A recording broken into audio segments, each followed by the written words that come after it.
চলো কত হয়েছে? আপনি 50 টাকা রাখেন, 10 টাকা সামনে মাসে বেতন পেয়ে দিয়ে দিন, ঠিক আছে? 80। আপনি তো 10 টাকা করে কম দিয়ে যান। আমার কত? 80 টাকা। চাচা লোকটা কে? লোকটার নাম হামিদ, গরিবের ঘরের গরিব, দেখলে মনে হয় বড় লোক, সে নিজের অনেক বড় রাজা মনে করে। আমার অন্ধকার আর রোশনাই। এটা কি আপনার দুপুরের খাবার ছিল?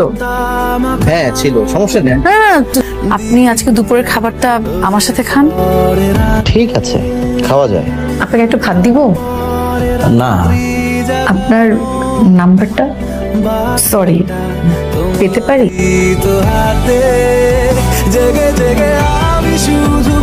আমার কি মনে হচ্ছে জানেন, আমার ভাবনায় আপনার প্রতি যে মায়া, এই মায়া বাড়তে থাকলে আমি আপনাকে ভালোবেসে ফেলবো। দেখুন, জেনে শুনে গোলাপ ফুল ছেড়ে কজন শাপলা ফুল হাতে তুলে নেয়।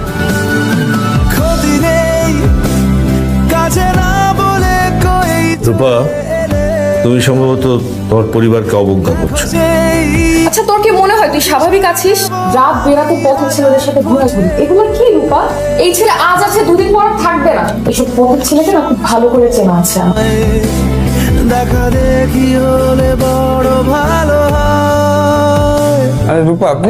পলাশ ভাই, হামিদের নাম্বারটা 2 সপ্তাহ ধরে বন্ধ, মেসেজে রিপ্লাইও করছে না। ওর সাথে যোগাযোগ করার উপায় কি তাহলে? যোগাযোগ না করাই ভালো, লাভ নাই। সবাই দিয়ে তো সবকিছু হয় না। জানি আপনার মন খারাপ হবে, সত্যি কখনো আনন্দ দেয়, আবার কখনো কষ্টও দেয়।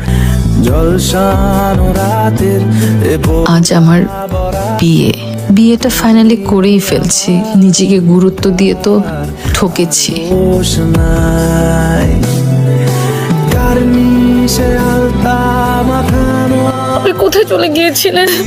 কই ছিলেন আপনি? এমন কেন করলেন? রূপা, আমার জীবনটা বড্ড অনিশ্চিত। কোথায় নিয়ে যাব, কই থাকবো, কি খাওয়াবো, আমার আছে কি?